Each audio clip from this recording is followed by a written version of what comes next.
y Institute of Advanced Legal Studies y en la Universidad de Creighton, Omaha, Nebraska, Estados Unidos.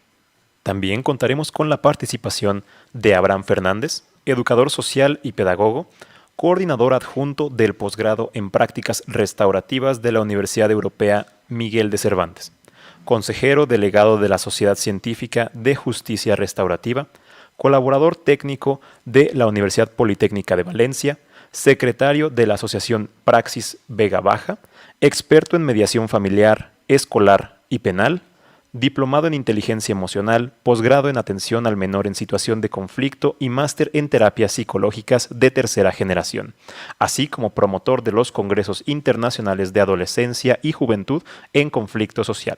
Cedemos la palabra a Emiliano Carretero Morales. Adelante, por favor. Bien, buenas tardes, buenos días. En primer lugar, y como no podía ser de otra forma, quería agradecer a la organización y especialmente a mi apreciado colega Carlos Villagrasa su amable invitación para participar en este importante evento. Igualmente, quería también felicitar a las compañeras y compañeros que me han precedido en el uso de la palabra por sus brillantes intervenciones. Cada vez es más frecuente escuchar en los medios de comunicación noticias relacionadas con la violencia escolar y sus devastadores efectos, lo que ha producido pues una evidente preocupación en la sociedad y nos ha hecho tomar conciencia de la dimensión y de las graves consecuencias del acoso entre iguales. Los datos acreditan que no es una situación en absoluto ficticia, sino que se trata de una realidad, de una cruel y triste realidad que produce unos efectos devastadores en las víctimas que sufren dicha violencia. Se trata de uno de los principales males que sufren los menores y los adolescentes, y sus efectos negativos se traducen en trastornos psicológicos, aislamiento, absentismo, dificultades de aprendizaje, llegando incluso en ocasiones hasta el suicidio, ¿no? Según un estudio publicado por la revista The Lancet Psychiatry, el acoso escolar puede ser más terrible que el abuso sexual. Los gobiernos normalmente han centrado sus esfuerzos y recursos en el maltrato familiar más que en el bullying, pero en todo el mundo 1 de cada 3 menores reporta haber sufrido el acoso de sus pares y en muchas ocasiones los menores acosados tienen peores enfermedades mentales en su vida que aquellos que fueron maltratados. El bullying o el maltrato entre iguales se podría definir como la conducta persecutoria de violencia física y psíquica de un alumno o de un grupo de alumnos que se dedican a atormentar, a hostigar y a amedrentar a otro alumno que se convierte en víctima de forma repetida durante un periodo de tiempo más o menos largo, pudiendo llegar a meses o incluso años. Poco tiene que ver con las agresiones o conflictos que puntualmente se producen en el ámbito escolar, que siendo mucho más frecuentes, son bastante menos graves en cuanto al grado de violencia ejercida. El bullying tiene la intención de herir. Existe una desigualdad de poder o un desequilibrio de fuerzas evidente entre la parte más fuerte y la parte más débil, lo que sin duda genera una evidente situación de indefensión en la víctima. Además, el bullying implica una acción agresiva repetida y recurrente en el tiempo, pudiendo la intimidación ser llevada a cabo de forma individual o en grupo, si bien siempre la misma se ejerce sobre personas concretas, no sobre grupos.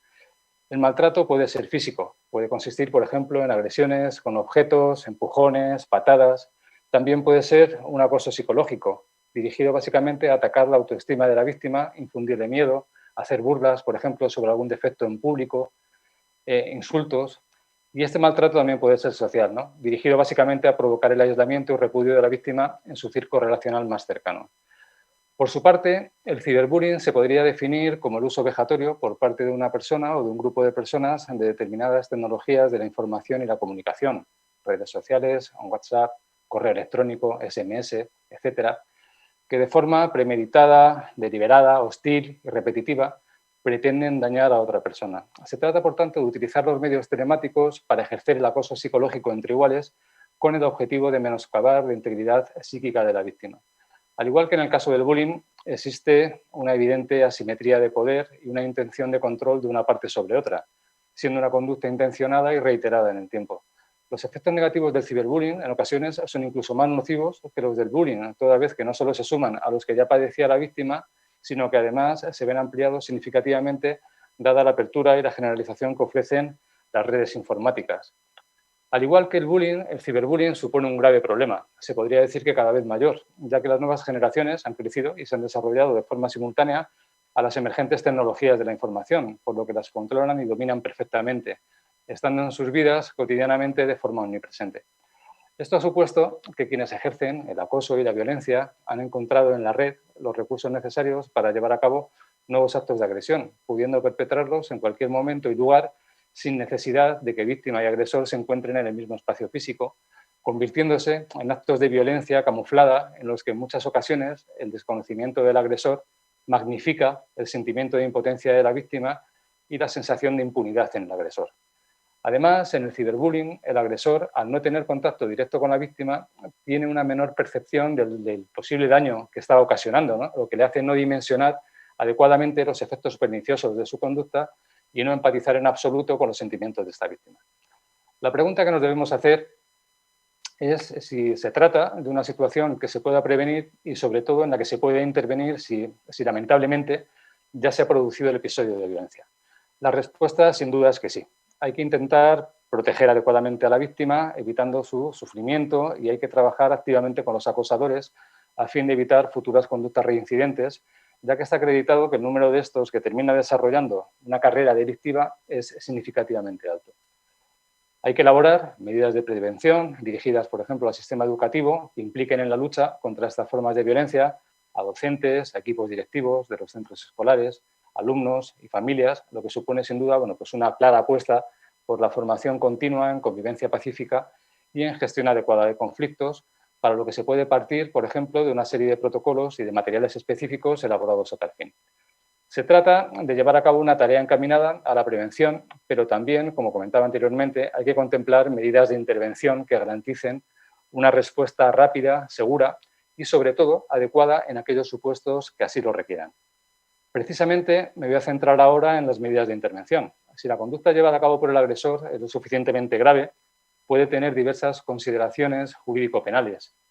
En todo caso, la legislación de menores, como ustedes bien saben, pretende ser una reacción jurídica dirigida al menor infractor desde una perspectiva educativa, rechazando expresamente otras finalidades esenciales del derecho penal de adultos.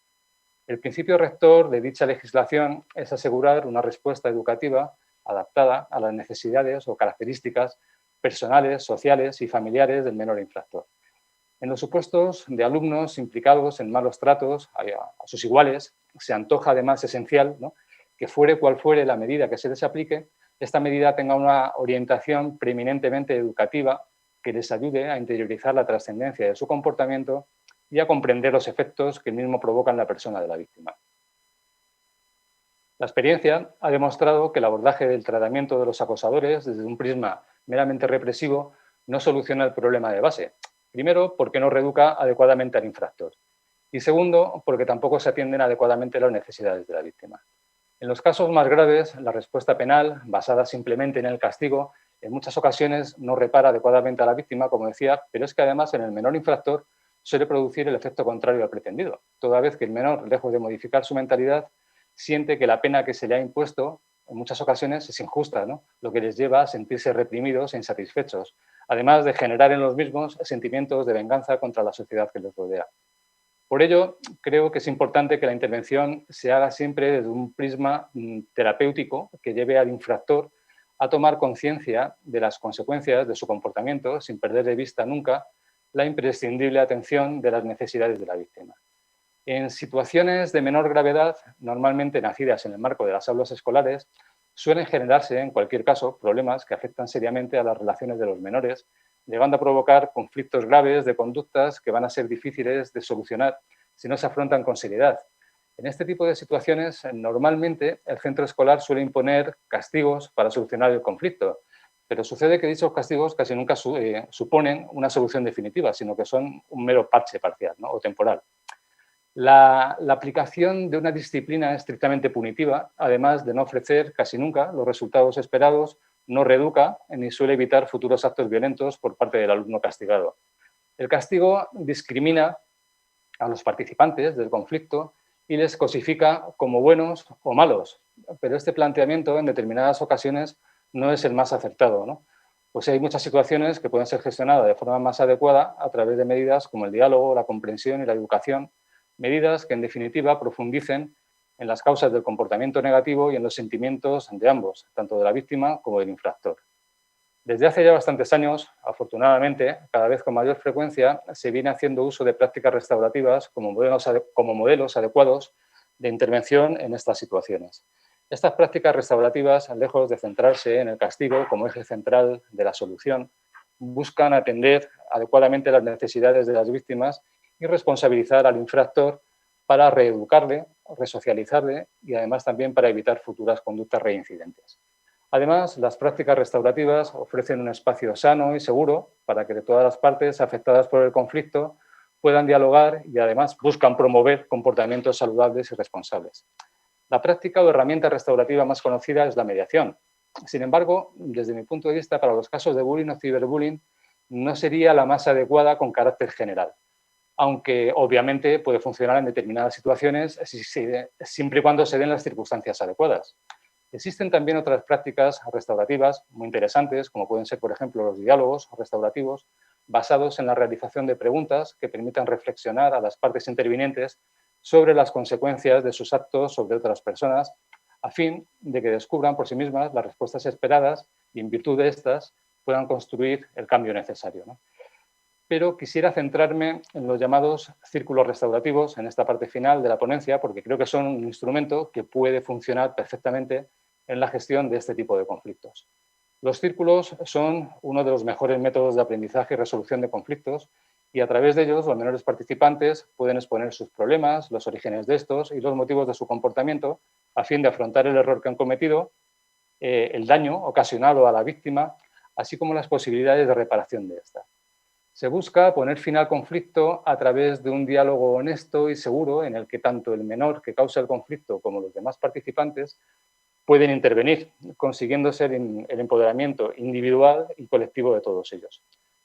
La participación en los círculos es voluntaria para todas las partes, por lo que el mismo, para que pueda llevarse a cabo, bueno, pues habría que partir de la premisa, lógicamente, de que la víctima va a estar dispuesta a enfrentarse, entre comillas, a su acosador o acosadores y que este o estos van a estar dispuestos a responsabilizarse de sus acciones y a reparar o buscar un plan de reparación del daño ocasionado a la víctima.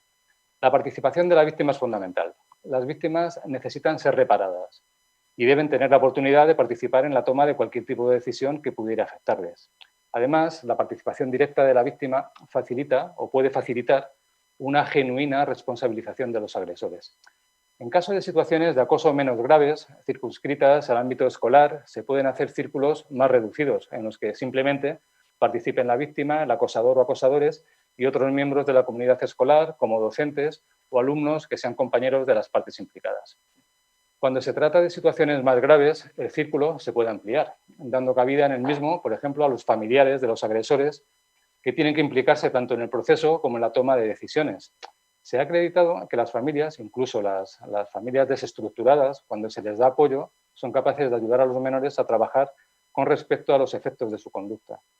También en estos círculos amplios van a participar los familiares de la víctima, son el soporte fundamental para el apoyo emocional de la misma durante todo el procedimiento. Pueden participar otros miembros de la comunidad educativa, profesores, compañeros, miembros de asociaciones de padres. Eventualmente también lo podrán hacer otras víctimas que hayan vivido la misma situación y que quieran dejar constancia de su experiencia. Así igualmente podrían participar, se podría decir, aunque suene un poco feo, acosadores rehabilitados, ¿no? que hablen también de su propia experiencia. Igualmente se podría contar con otros miembros de la comunidad cuya intervención o aporte pueda resultar positivo a los fines perseguidos por el círculo, ¿no? La idea es otorgar a todos los participantes la posibilidad de expresarse sobre el conflicto, favoreciendo el respeto y fomentando el conocimiento y la educación. Los círculos permiten la exteriorización de sentimientos y emociones, aportan confianza, confidencialidad, seguridad y además también desarrollan la autoestima de los participantes, permitiéndoles ser parte de la solución del conflicto. Además, también permiten buscar soluciones que pasen por la adecuada reparación de la víctima y, como ya hemos hablado, ¿no?, de la responsabilización del infractor, lo que permite reestructurar relaciones rotas por el conflicto y crear nuevos vínculos, amén de crear también un precedente para la resolución de conflictos futuros. Ya para finalizar, bueno, simplemente concluir que, bueno, en definitiva, los círculos otorgan la capacidad de reparación del daño ocasionado a través del aprendizaje y al estar involucrados en los mismos otras personas adultas, como familiares, miembros de la comunidad docente, personas que hayan vivido situaciones similares, etcétera, bueno, pues los menores también podrán adquirir estas capacidades restaurativas y didácticas ayudándoles a poner fin a sus conductas negativas. Bien, y nada, ya bueno, pues finalizo mi ponencia agradeciendo nuevamente a la organización pues haberme dado la oportunidad de haber podido compartir con todos ustedes esta ponencia. Muchísimas gracias. Muchas gracias. Para continuar, damos la palabra a Abraham Fernández para su intervención en este panel. Adelante, por favor. Bueno, buenas noches. Vamos a intentar ser breves, ya las horas que son. Buenas noches, España. Buenos días, Latinoamérica. No voy a agradecer, porque ya lo han hecho todos los ponentes, a la organización por el magnífico evento, pero sí que creo que es merecido el agradecimiento a las más de 4.000 personas que se han inscrito en este evento, porque sin ellas, ninguna de las conferencias que han impartido las personas que me han precedido o yo mismo tendrían sentido. Voy a intentar ser breve, voy a intentar centrarme en cosas concretas desde la práctica profesional.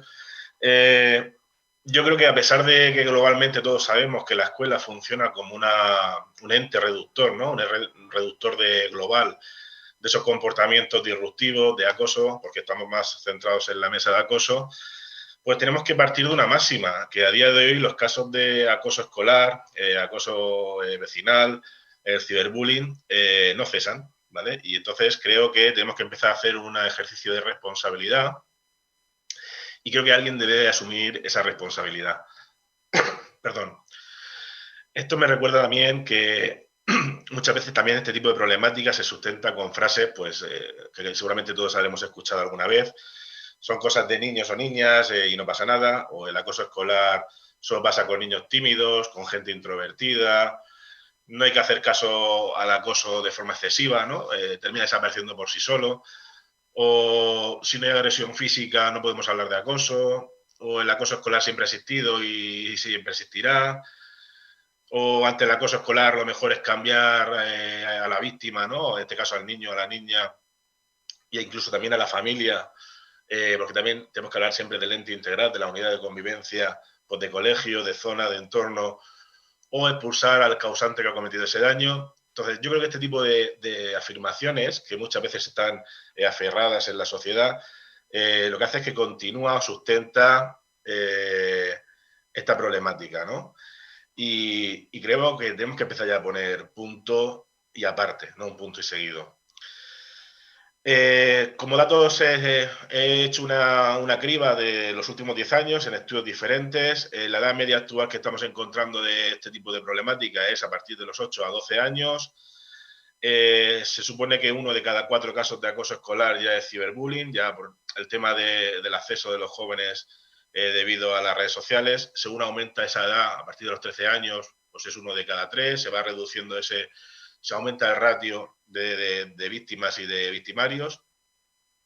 Y un poco me he centrado también en los estudios que han hecho pues, la Fundación ANAR, Fundación Mutua Madrileña, UNICEF, la ONG Bullying Internacional, etcétera, ¿no? La agresión más habitual suele ser el insulto, seguida pues, de amenazas, seguido de difusión de fotos, contra la privacidad, vídeos, imágenes. Y es una de las cosas que este tipo de cosas, este perfilamiento debemos de tenerlo presente, porque si empezamos a desarrollar programas de convivencia o de reeducación o de prácticas restaurativas en espacios escolares y comunitarios, si no tenemos los datos, al final vamos a ir a ciegas, ¿vale? Entonces creo que tenemos que tener un poco los datos, estos son los datos a nivel de España y Europa, y ahora daré unos datos de México, porque la Procuraduría de Guanajuato es coorganizadora del evento, y daré algunas pinceladas de qué creo que tenemos que hacer para empezar a poner fin a esta problemática. En cuanto a la frecuencia del ciberbullying, ese hostigamiento, ¿no? Se produce casi un 70-80% de forma diaria. Entonces, si nos ponemos en los zapatos de las víctimas, podemos intentar imaginar, porque nunca se va a poder, el sufrimiento y la incertidumbre que puedan llegar a sentir.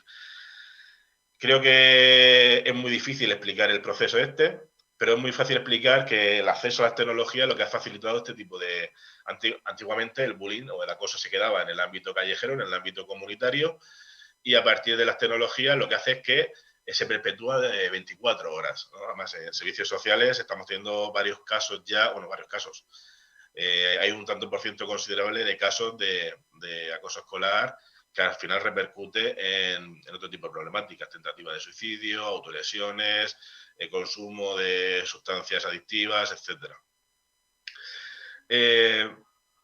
Hablamos de frecuencia, hablamos de perfiles, hablamos de que la familia muchas veces es ajena a esta problemática, y una de las herramientas que se suele usar de forma eventual o de forma eventual, no, de forma cotidiana para ejercer este tipo de problemática, sobre todo el tema de casos digitales, el ciberbullying, es el tema del móvil, ¿no? Sobre todo a través de aplicaciones como WhatsApp, que suele ser el 80-90%, o plataformas rollo pues, Instagram o otro tipo de plataformas juveniles, TikTok, etcétera.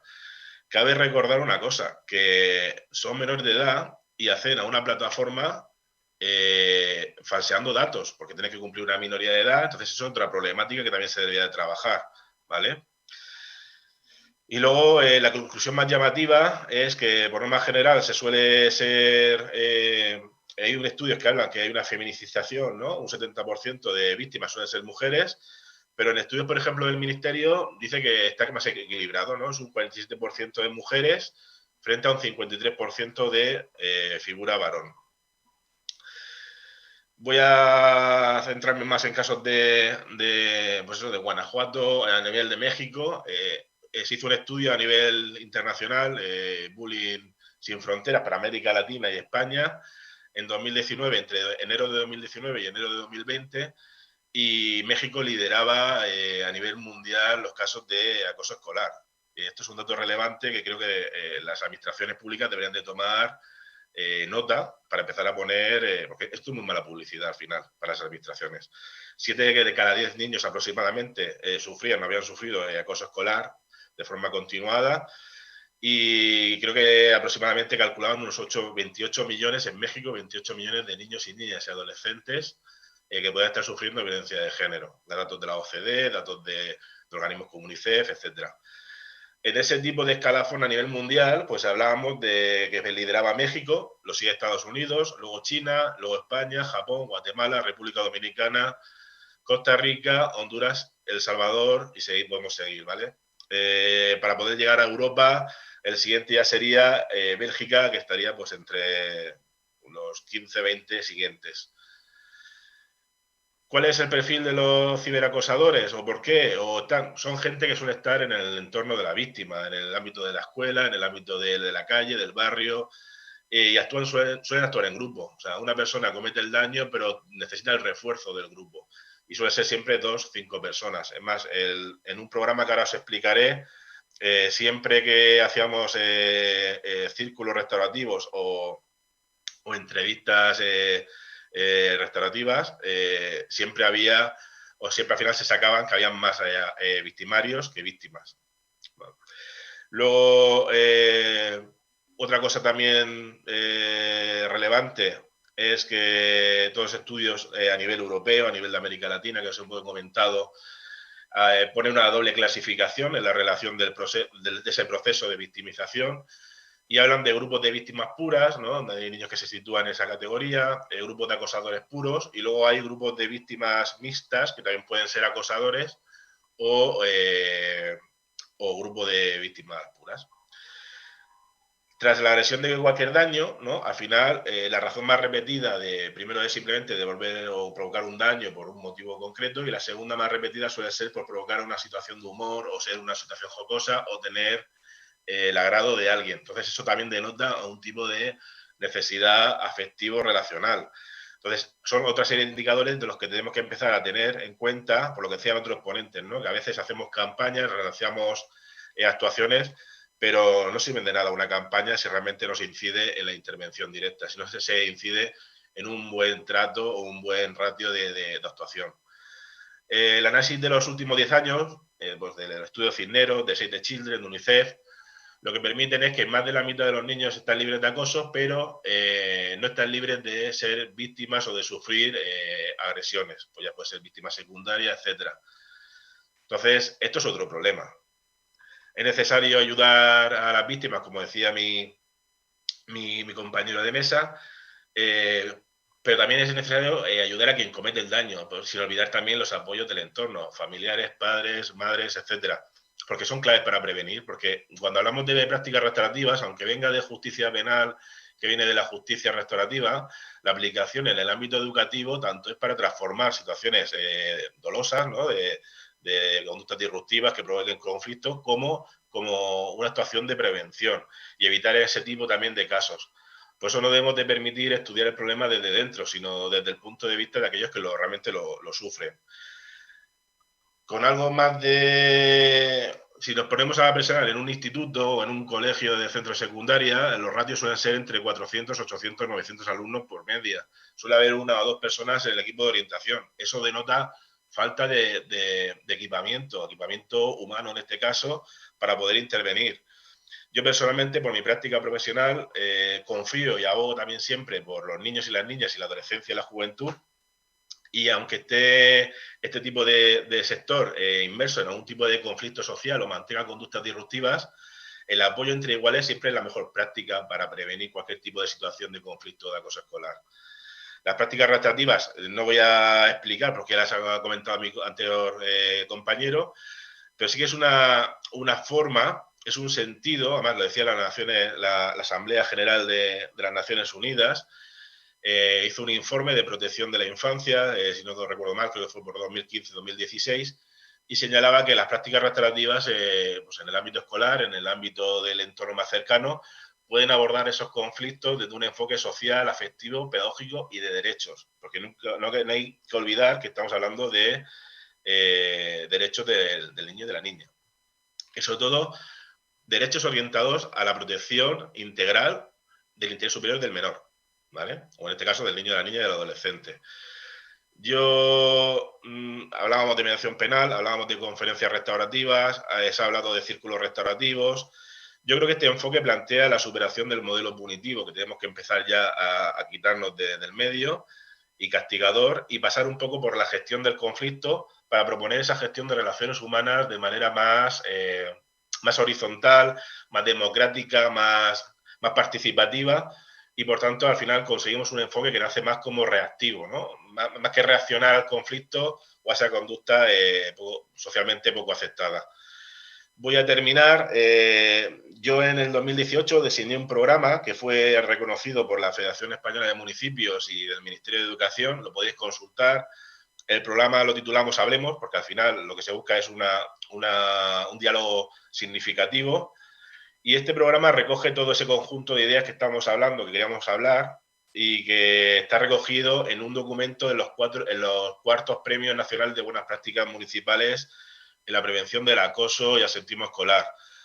Se hizo la publicación en el 2019, metiéndose en la página del Ministerio lo podéis consultar, podéis descargar, podéis ver el contenido del programa, y básicamente lo que se buscaba era la mejora de la convivencia. Se hizo un estudio de la población de una serie de municipios que estaban creando una problemática concreta, sobre todo tema de acoso, violencia entre iguales, absentismo, conductas desafiantes, negativistas, y sobre todo era un tramo de 11 a 14 años. Lo que hicimos con el programa de forma piloto fue trabajar y se pudo reducir de forma considerable la problemática. Además, así lo dijeron el 85-86% de quienes participaron, querían que se diera continuidad porque se habían mejorado las relaciones entre iguales y la convivencia en el centro.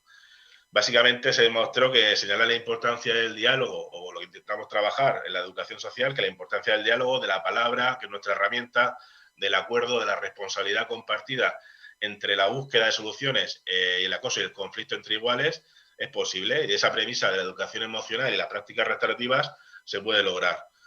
Yo quiero acabar, para finalizar, me gustaría dejar aquí una pequeña reflexión, y nosotras que si el grupo permite ese daño, esa agresión, en el caso que nos ocupa el tema del bullying o el ciberbullying, la persona que acosa, el acosadora,